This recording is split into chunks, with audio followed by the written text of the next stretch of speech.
Hi viewers, welcome to meter style. வீடியோக்குள்ள போகிறதுக்கு முன்னாடி நம்மளோட சேனலை சப்ஸ்கிரைப் பண்ணாதவங்க சப்ஸ்கிரைப் பண்ணிட்டு கொஞ்சம் சப்போர்ட் பண்ணுங்க. வாங்க வீடியோக்குள்ள போகலாமா? ககன் பூமி சீரியல்ல என்ன நடந்துட்டு இருக்குன்னு பார்க்கலாமா? நம்ம ககன் துருவாக்கும் பூரிக்கும் என்கேஜ்மெண்ட் பண்றதுக்காக வீட்டுக்கு வர சொல்றாரு. அந்த இடத்துல தான் ஒரு பெரிய ட்விஸ்டே இருக்குன்னு சொல்லலாம். துருவா சாரதா கிட்ட எதிர்பாராத ஒரு விஷயம் சொல்றாங்க. நான் பூரியை என்கேஜ்மெண்ட் பண்ணிக்கிறேன், அதே மாதிரி தாராவை நம்ம ககன் என்கேஜ்மெண்ட் பண்ணிக்கிட்டோம், அதுக்கப்புறம் கல்யாணம் எல்லாம் சேர்த்து வச்சுக்கலாம் அப்படின்னு சொல்லிட்டு ஒரு வார்த்தை சொல்றாங்கப்பா. இது கேட்டுட்டு சாரதாக்கு ஷாக்கிங்னா சொல்ல முடியல. என்ன சொல்லிட்டு இருக்காரு இவரு அப்படின்னு சொல்லிட்டு ககனை கூப்பிட்டு கேட்கும் போதுதான் எல்லா விஷயமே புரிய வருது நம்ம சாரதாக்கு. உடனே சாரதா ககன் கிட்ட கேட்க, ககன் நீ பூமிக்கு துரோகம் பண்ற அளவுக்கு வந்துட்டியா?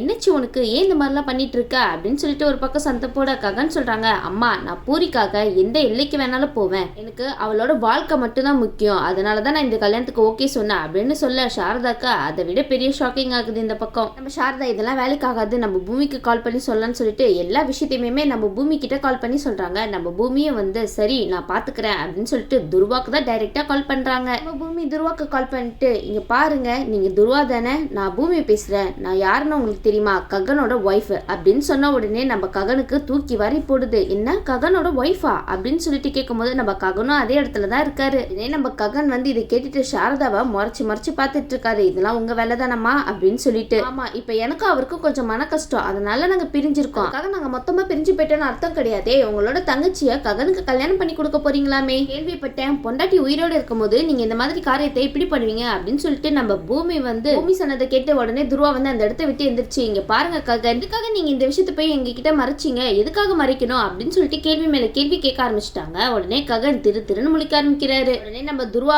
தாராவை கூட்டிட்டு போயிட்டே இருக்காரு அந்த இடத்த விட்டு. ககனுக்கு வந்துச்சு பாருங்க கோவம். நேரா போய் சாரதா கிட்ட கேக்குறாங்க, அம்மா இதுக்கெல்லாம் காரணம் நீங்க தானே, எனக்கு நல்லாவே தெரியும், இங்க நடந்த விஷயத்தெல்லாம் பூமி கிட்ட சொன்னது நீங்க தானே, அதனாலதான் அவ கால் பண்ணி என்னென்னவோ பேசி வச்சிருக்கா, இப்ப பாத்தீங்களா எல்லாமே நின்று போச்சு, ஏமா இப்படி பண்ணீங்க, நீங்க உங்க பொண்ணோட வாழ்க்கை நல்லா இருக்கணும்னு எதிர்பார்க்கலையா என்ன அப்படின்னு சொல்லி கேட்ட உடனே சாரதா சொல்றாங்க, நான் 2 பேரோட வாழ்க்கை நல்லா இருக்கணும்னு தான் நினைக்கிறேன், உன்னோட வாழ்க்கையை கெட்டு போக கூடாது, அதே நேரத்துல பூரியோட வாழ்க்கையும் நல்லா இருக்கணும், அதுதான் எனக்கு தேவை அப்படின்னு சொல்லிட்டு தான் இந்த மாதிரி பண்ணேன்னு சொல்றாங்க.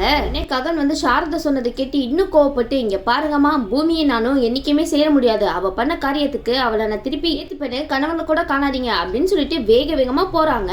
நம்ம சாரதா, ககன் நில்லுடா நான் சொல்றது கொஞ்ச நேரம் கேளுடா, பூமி ரொம்ப நல்ல பொண்ணுடா, அவன் என்ன தப்பு பண்ணா அப்படின்னு சொல்லிட்டு அவங்க ஒரு பக்கம் கத்திட்டு இருக்க, நம்ம ககன் காதுலயே வாங்காம போயிட்டே இருக்காருப்பா விறுவிறுன்னு. இந்த பக்கம் நம்ம தாரா துருவா கிட்ட சொல்லிட்டு இருக்காங்க, அண்ணா எனக்கு அந்த ககன்னா ரொம்ப பிடிக்கும், அவரை நான் உயிருக்கு உயிரா லவ் பண்றேன்னா, அவர் இல்லாம என்னால இருக்கவே முடியாது அப்படின்னு இவங்க ஒரு பக்கம் துருவா கிட்ட கேட்க, துருவா கோபப்பட்டு கேக்குறாங்க, என்ன தாரா நீ பேசிட்டு இருக்க, அவர் ஏற்கனவே கல்யாணம் ஆனாலாம், அப்படி இருக்கும் போது நீ எப்படி தாரா அவர் கல்யாணம் பண்ணிக்க முடியும் அப்படின்னு சொல்லி கேட்க, உடனே தாரா சொல்றாங்க, அண்ணா இப்ப என்ன ஆச்சு, அவருக்கு ஏற்கனவே கல்யாணம் ஆயிடுச்சு அவ்வளவுதானே, அது மட்டும் இல்லாம அவங்க 2 பேரும் இப்ப பிரிஞ்சுட்டாங்கன்னு சொல்றாங்கல்ல, அதனால நான் அவரை மறுபடியும் கல்யாணம் பண்ணிக்கிறதுல என்னென்ன தப்பு இருக்கு அப்படின்னு சொல்லி கேட்டுட்டு இருக்காங்க.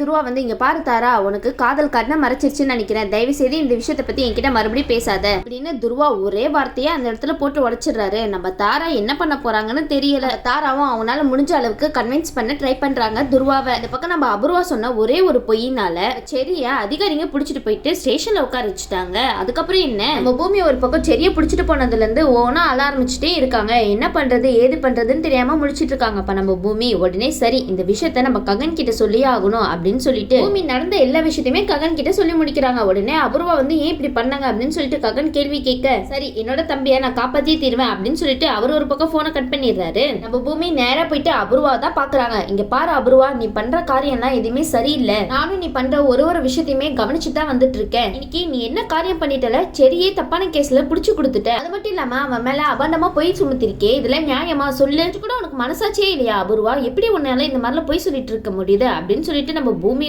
கேட்க, அதுக்கு அபூர்வா சொல்றாங்க, இங்க பாரு பூமி, ஏதோ நான் போய் செடியை புடிச்சு கொடுத்த மாதிரில பேசிட்டு இருக்க, பண்ண வேலைக்கு அந்த பொண்ணே நேரா சாட்சி சொல்லி இருக்கு, அந்த பொண்ணு கிட்ட சரி தப்பான வேலையை பார்க்க போயிருக்கான், அதனால அந்த பொண்ணு நேரா போயிட்டு அதிகாரி கிட்ட சொல்லிடுச்சு, அதுக்கு நாங்க என்ன பண்ண முடியும், அதனாலதான் சரி இப்ப உள்ள கம்பி எண்ணிட்டு இருக்கான்னு நினைக்கிறோம் அப்படின்னு சொல்லிட்டு அவங்க ஒரு பக்கம் மக்களை பேச. இது கேட்டுட்டு பூமிக்கு ரொம்ப டென்ஷன் ஆயிடுச்சு. இங்க பாருங்க செரி அந்த மாதிரி பண்ற பையனே கிடையாது, யார் என்ன சொன்னாலும் சரி, செடியை பத்தி எனக்கு ரொம்ப நல்லாவே தெரியும், வேணுனே தான் அவன் மேல தப்பான போய் சுமத்தி உள்ள தள்ளிருக்கேனே எனக்கு நல்லாவே தெரியும் அப்படின்னு சொல்ல உடனே அப்புறம் சொல்றாங்க, ஓ அப்படியா தெரிஞ்சிருச்சா, சரி இதுக்கப்புறம் என்ன பண்ண முடியும் உன்னால? ஒன்னும் பண்ண முடியல.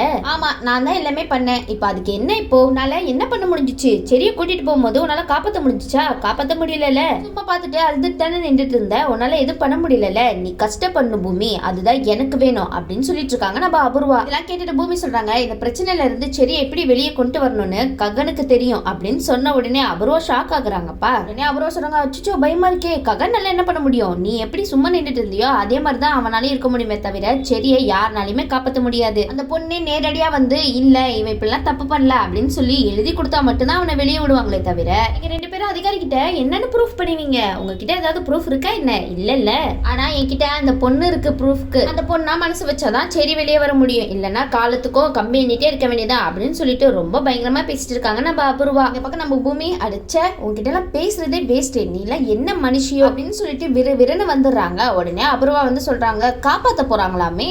பாரு பூமி, உன்னால மட்டும் இல்ல அந்த ககனாலையும் காப்பாத்தவே முடியாது செடிய. எனக்கு நீங்க 2 பேரும் கஷ்டப்படணும் அவ்வளவுதான், அதுக்காக நான் எந்த எல்லைக்கு வேணாலும் போவேன் அப்படின்னு சொல்லிட்டு அவங்க ஒரு பாட்டுக்கு மனசுல நினைச்சிட்டு இருக்காங்க.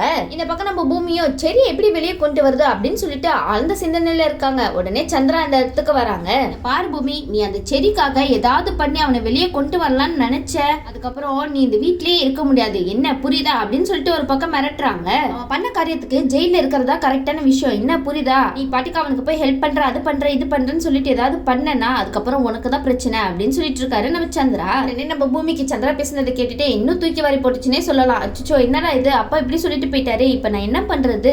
செடியை எப்படியாவது மீட்டே ஆகணுமே அப்படின்னு சொல்லிட்டு சரி நம்ம யாருக்கும் தெரியாம செடியை பார்க்க போகலாம் அப்படின்னு சொல்லிட்டு எல்லாரும் தூங்குனதுக்கு அப்புறம் நம்ம பூமி செடியை தான் பார்க்க போறாங்க. நம்ம பூமி நேர ஸ்டேஷனுக்கு போயிட்டு நம்ம செடியை தான் பார்த்து பேசுறாங்க. சரி நீ கவலைப்படாத, செடி எப்படியாவது உன்னை வெளியே கொண்டு வந்துருவாங்க. நான் ககன் கிட்ட எல்லா விஷயத்தையுமே சொல்லிட்டேன். ககன் வந்து உன்னை வெளியே எப்படி கொண்டு வருது அப்படின்னு சொல்லிட்டு யோசிச்சுட்டு இருக்காரு. நீ வந்து ரொம்ப கவலைப்படாத, உனக்கு நாங்க இருக்கோம், நீ எந்த தப்பு பண்ணலன்னு எனக்கு நல்லாவே தெரியும். ஆனா என்ன பண்றது? ஆனா அந்த பொண்ணு அதிகாரிங்க கிட்ட வந்து இப்படி சொன்ன உடனே என்ன பண்றது சொல்லு? அதுக்கு மேல ஏதாவது ப்ரூஃப் இருக்கா என்ன? நீ நல்லவன் சொல்லிட்டு சொல்றதுக்கு சொல்லு. இந்த இடத்துல என்ன பண்றது ஏது பண்றதுன்னு ஒண்ணுமே தெரியல சரி அப்படின்னு சொல்லிட்டு இருக்கும்போது சரி சொல்றாங்க, நான் எதுவுமே பண்ணல, நான் அந்த மாதிரி ஆளும் கிடையாது, என் மேல அபாண்டமா போய் சுமத்தி இந்த மாதிரி நிலைமைக்கு கொண்டு வந்துட்டாங்களே அப்படின்னு சொல்லிட்டு அவரு ஒரு பக்கம் கதறி அழுதுட்டு இருக்காங்க. சரி சரி நான் ரொம்ப நேரம் இங்க இருக்க முடியாது, சந்திரா அப்பாக்கு தெரியாம தான் நான் வந்திருக்கேன், அவருக்கு மட்டும் தெரிஞ்சிச்சுன்னா அவ்வளவுதான், அவங்க எல்லாம் எந்திரிக்கிறதுக்குள்ள போய் ஆகணும் வீட்டுக்கா அப்படின்னு சொல்லிட்டு அந்த இடத்த விட்டு கிளம்பிடுறாங்க நம்ம பூமி. அடுத்த நாள் ககன் செடியை தான் பார்க்க வராரு. உடனே அதிகாரி கிட்ட சொல்றாங்க, இங்க பாருங்க செடி எந்த தப்பு பண்ணல, அவரை தயவு செய்து வெளியே விடுங்க அப்படின்னு சொல்ல உடனே அதிகாரிங்க சொல்றாங்க, இங்க பாருங்க என்ன நீங்க பாட்டுக்கு வந்தீங்க, செடி தப்பு பண்ணல வெளியே விடுங்க அப்படின்னு சொல்லிட்டு இருக்கீங்க, இது என்ன விளையாட்டு விஷயம் நினைச்சிட்டு இருக்கீங்களா? பாதிக்கப்பட்ட பொண்ணே கம்ப்ளைண்ட் கொடுத்திருக்காங்க, இதுக்கு மேல எங்களால எதுவுமே பண்ண முடியாது அப்படின்னு சொன்ன உடனே ககன் சொல்றாங்க, என்ன நீங்க இப்படி பேசிட்டு இருக்கீங்க, அவன் தான் எதுவும் தப்பு பண்ணலன்னு சொல்லிட்டு இருக்கல அப்படின்னு சொல்லிட்டு அவர் ஒரு பக்கம் கொந்தளிக்க, உங்ககிட்ட ஏதாவது ப்ரூஃப் இருக்கா அப்படின்னு சொல்லி கேட்டுட்டு இருக்காங்க.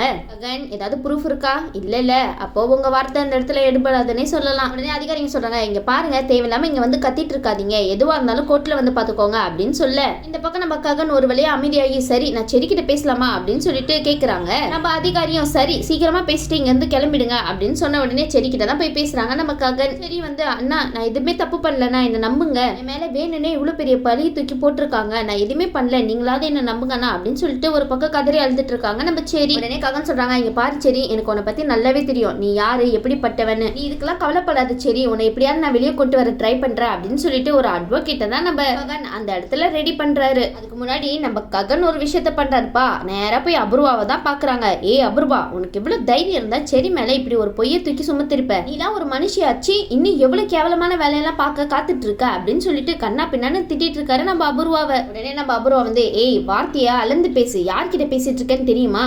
எல்லாம் நல்லா தெரியும், போய் பித்தலாட்டம் நிறைஞ்ச ஒரு பொம்பளை கிட்ட தான் பேசிட்டு இருக்க அப்படின்னு சொல்லிட்டு ககன் சொல்ல உடனே அபூர்வா அதை கேட்டுட்டு கோவப்படுறாங்க. உடனே ககன் சொல்றாங்க, இங்க பாரு தேவையில்லாம என்னோட தம்பி செடி மேல பொய்யா ஒரு பழிய தூக்கி போட்டு அவன் அதிகாரி கிட்ட மாட்டி விட்டுருக்க. உடனே அபூர்வா சொல்றாங்க, என்ன நான் மாட்டி விட்டேனா? அவன் பண்ண தப்புக்கா அவன் போய் ஜெயில உட்காந்துருக்கான், அதுக்கு என்ன சொன்னா நான் என்ன பண்ண முடியும் அப்படின்னு சொல்லி கேட்க உடனே ககன் சொல்றாங்க, நடிக்காத, நீனு பத்தின எல்லா விஷயமே எனக்கு தெரியும், என்ன இப்படி எல்லாம் நடிச்சா நான் உன்னோட நடிப்பை உண்மைன்னு நினைச்சிருவேனா? அந்த மாதிரி கேடுகட்ட வேலையை தான் நீ தான் பாப்பனே எங்களுக்கு நல்லாவே தெரியும். பாரு அபூர்வா எண்ணி இன்னும் 2 நாள்ல அவனை வெளியே கொண்டு வர பாரு அப்படின்னு சொல்லிட்டு சவால்லாம் விட்டுட்டு போறாரு நம்ம ககன். அதுக்கப்புறம் இப்படி முன்னாடி வந்து பேசிட்டு இருக்க மாட்டேன், என்னோட ஸ்டைலே வேற மாதிரி இருக்கும், நீ பார்க்கதான் போற அப்படின்னு சொல்லிட்டு சவால்லாம் விட்டுட்டு போயிட்டு இருக்காரு நம்ம ககன். உடனே நம்ம அபூர்வாவும் யோசிக்க ஆரம்பிச்சுறாங்க, என்னது இது இவன் இப்படி சவால் விட்டுட்டு போறானே, ஒரு வேலை சொன்னதை நடத்தி காமிச்சிருவானோ அப்படின்னு சொல்லிட்டு நம்ம அபூர்வாக்கு பயம் வந்துருச்சுன்னே சொல்லலாம். இந்த பக்கம் நம்ம பூமி சந்திரா யாருக்குமே தெரியாம வீட்டுக்குள்ள வந்து சேர்றாங்களா இல்லையான்னு வெயிட் பண்ணி பார்க்கலாம். இந்த வீடியோ உங்களுக்கு பிடிச்சிருந்துச்சுன்னா மறக்காம மெட்ரஸ் ஸ்டைலை லைக் பண்ணுங்கள், ஷேர் பண்ணுங்கள், சப்ஸ்கிரைப் பண்ணிடுங்க. தேங்க்யூ.